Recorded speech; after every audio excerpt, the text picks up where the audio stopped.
to bear with us. Listen to it also. It is exciting what he's going to say. Then from there we come to you, Honorable Owino. Then we see whether we have time to deal with Honorable Dawood's proposals. All right? Honorable Babu, you'll introduce yourself, introduce whoever you came with, and go straight to making your proposals in a very abbreviated version so that we know what it is.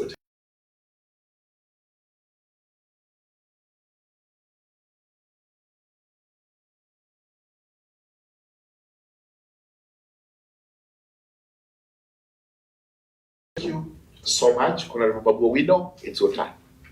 Thank you very much.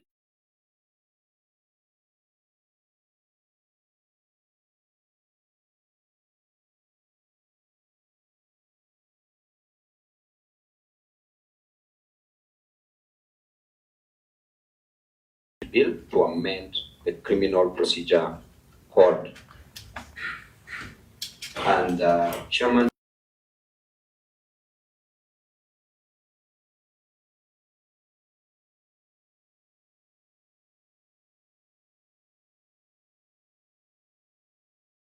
had circumstances where Kenyans have been looking for jobs, but they can't get jobs due to the criminal records that's hanging on their shoulders.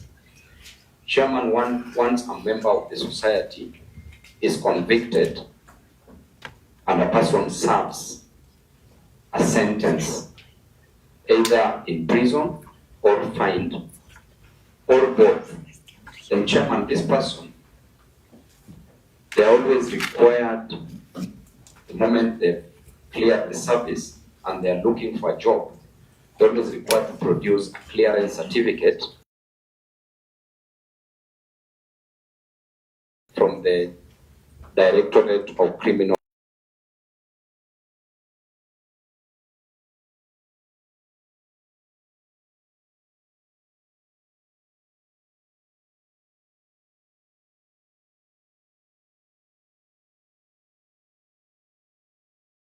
In this document.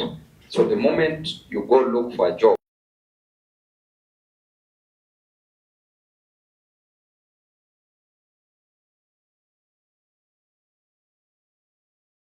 enough for one not to be admitted, like murder, robbery with violence, treason. So Chairman, that is the background of what I'm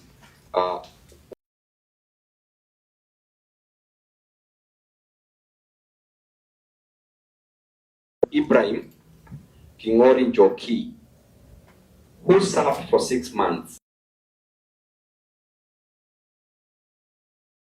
in disturbance. And Chairman, this was after 20 years down the line. This gentleman went to look for.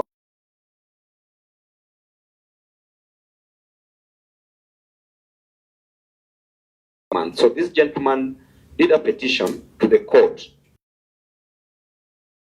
guidance that I will read on what ought to have been done.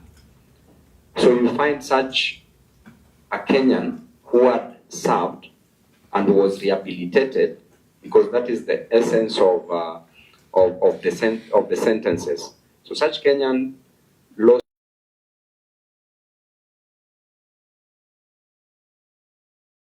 So with that as it may, Chairman,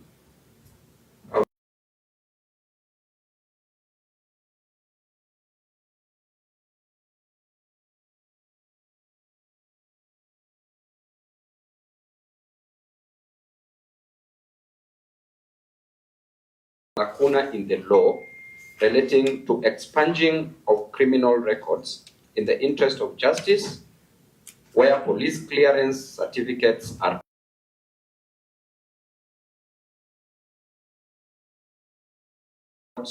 so as to safeguard the same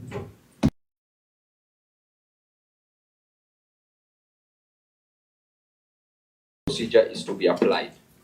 The key justification for the bill is to harmonize KEHC, quashed or revision. Hence the and a criminal record can be a major barrier to secure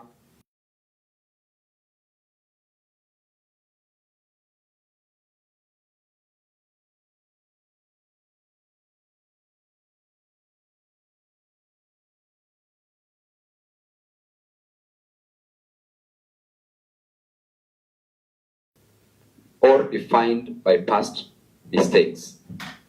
Number three, integration. It helps reduce the social stigma and discrimination faced by people with criminal records, supporting their integration into the community. Number four, encouragement for law-abiding behavior. Offenders to maintain good behavior and comply with rehabilitation programs. Number five, reduced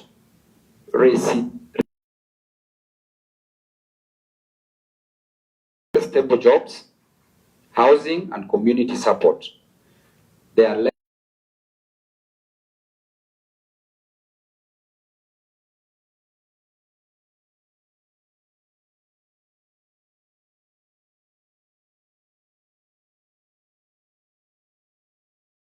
or unjustly recorded offenses do not permanently harm a person's future. In conclusion, Chairman and members of the committee, just like Ibrahim Joki, numerous Kenyan youth suffer from able to secure unemployment. They are unable to secure employment due to their previous convictions and tainted police clearance certificates. This is especially the case where the conviction was as a result of a misdemeanor or a minor offense. Let's give our youth and Kenyans a second chance by considering enactment of this law. Thank you, Chair. I think that was concise. We've heard you.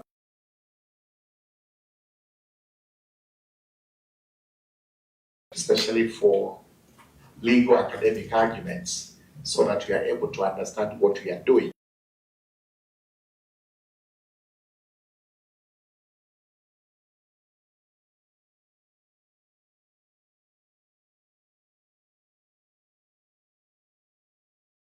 Violence, and if any other that carries the death sentence. That's why they are called capital offenses.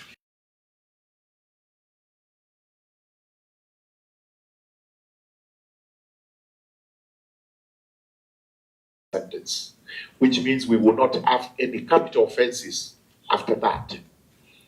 And we possibly going to graduate offenses that were capital depending on gravity, degree of involvement in each of them. How will that compare with what you're proposing here? If the exemption is not so clear, we will have people entitled to expungement.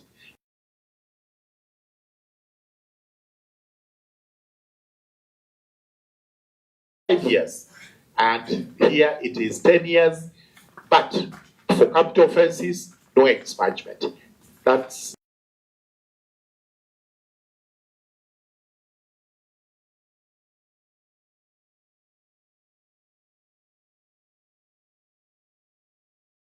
you're proposing here on expungement. I'll come to the second one. So let me hear Honorable Mushira. Let me go on to Honorable TJ. Thank you, Chairman. Thank you, Dr. Babu. I think the amendment makes sense because even God is a God of second chance. And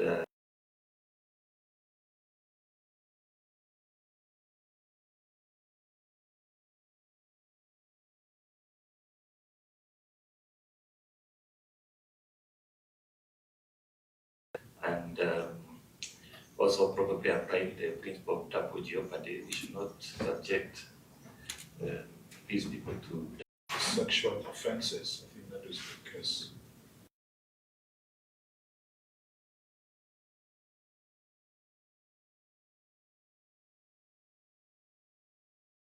Eligible for expansion. Why don't you consider everybody else aggravated assault, for example, young people who you actively advocate for in town. So there is a lot of violent offenses associated with assault.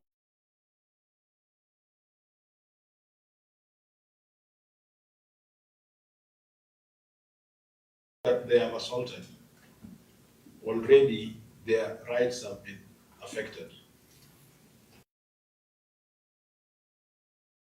Expunge the people that are related to them.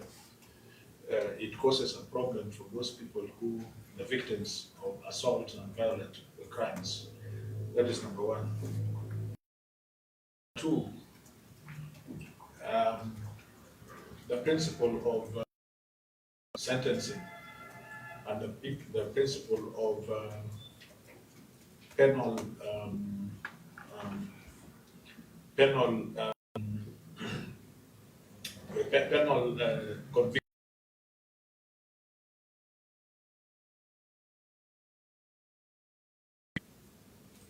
We cannot presume that people are rehabilitated.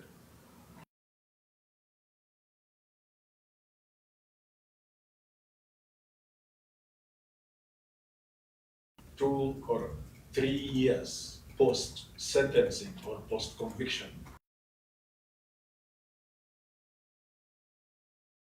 And probably even to subject him to institutions that can be proof of his rehabilitation.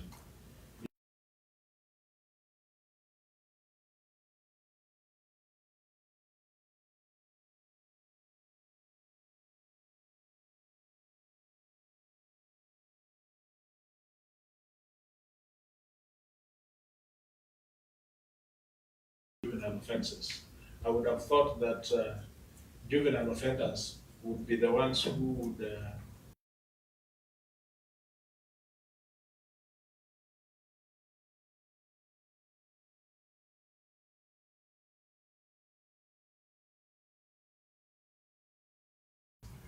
but even persons who are minors, upon attaining adulthood, yes, they would be eligible for this. But even then, they must be a lot of young people who continue with their juvenile delinquencies into adulthood. Thank you. Babu, I think take place for that. In the exemptions, where do we place terrorism? In modern day society, terrorism is one of those offenses that are committed, and we need to know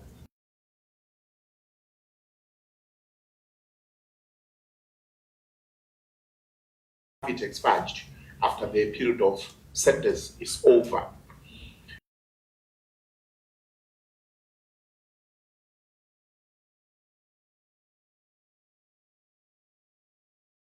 Other related offenses, some of these offenses you make haste from dealings in drug, money laundering, and such other crimes, which on the face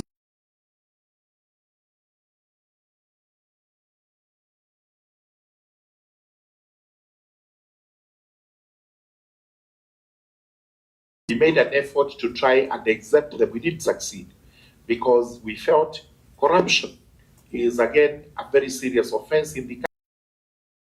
Be working towards ensuring that the country is rid off of corrupt practices which are prevalent, which are being mentioned every time, and yet they may actually be part of what is not exempt.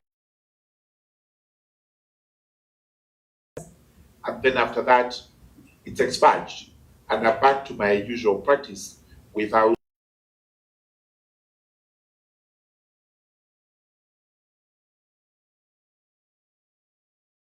Thank you very much, Chairman. Chairman,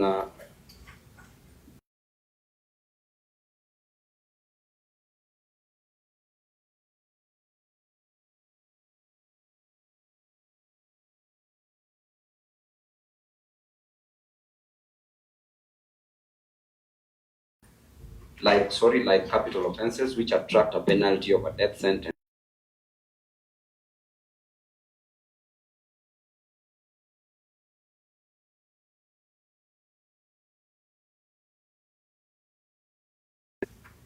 There are different types of justice that might be met.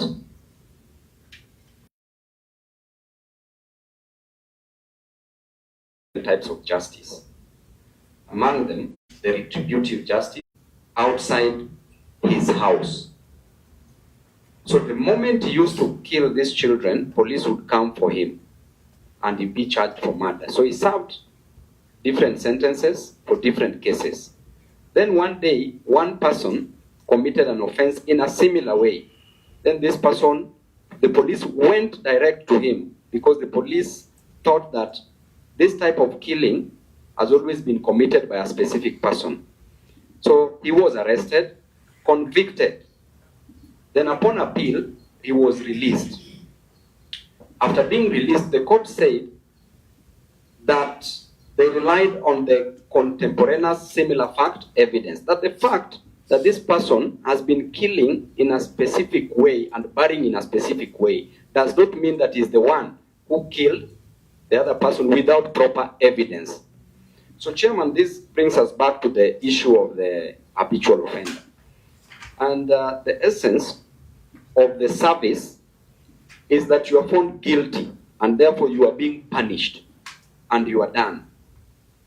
So if I was just finding that there are certain sensitive cases and you've added to my list cases like terrorism, but I was reserving that at this particular moment because of what is happening in the country. That's why I didn't want to include it about the nature of the cases that some of our brothers and sisters are facing as at the moment.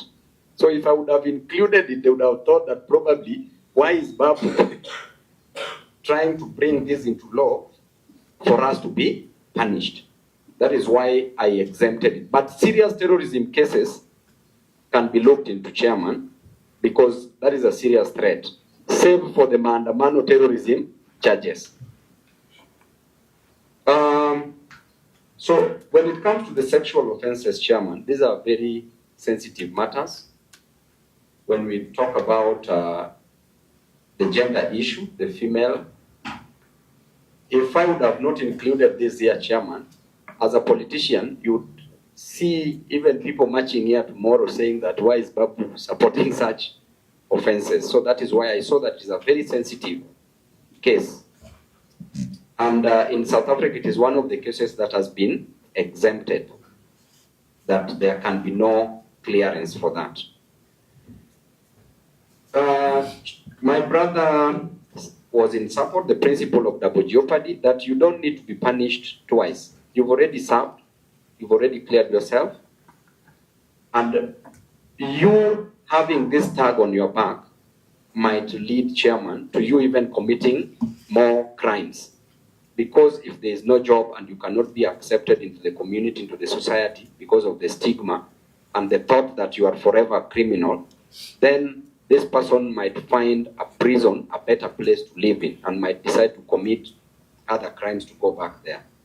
The CJ, Honorable TJ, talked about the same issue of the capital offenses and advocates that there are certain cases that can also be added into the list, which I also agree, depending on what the committee will decide. So there are certain cases like grievous harm, but the degree should also be considered, because even a scratch can amount to a grievous harm. But now I think it depends on the degree of the injury that is caused. So I agree with my brother on that. Then I also agree with this proposal that at least the moment you are out, at least a minimum period time should be given so that you are monitored as you integrate into the society. That can even be a 1 or 2 year period to note, because some people might come out, but the intention is still to go back. Right? So I agree with my brother. the juvenile offenders should get automatic exemption. I think I also agree with that. So, Chairman, generally, I'll stand guided by the committee. Yes, I think you've made it. Yes. Those are committee observations which we will also weigh whether we need to include this or not include that. Very important points have been raised, including juvenile offenders, because we must be able to restore those youngsters who have got criminal records hanging over their heads like the sword of Damocles. Then we have a problem with that. Okay?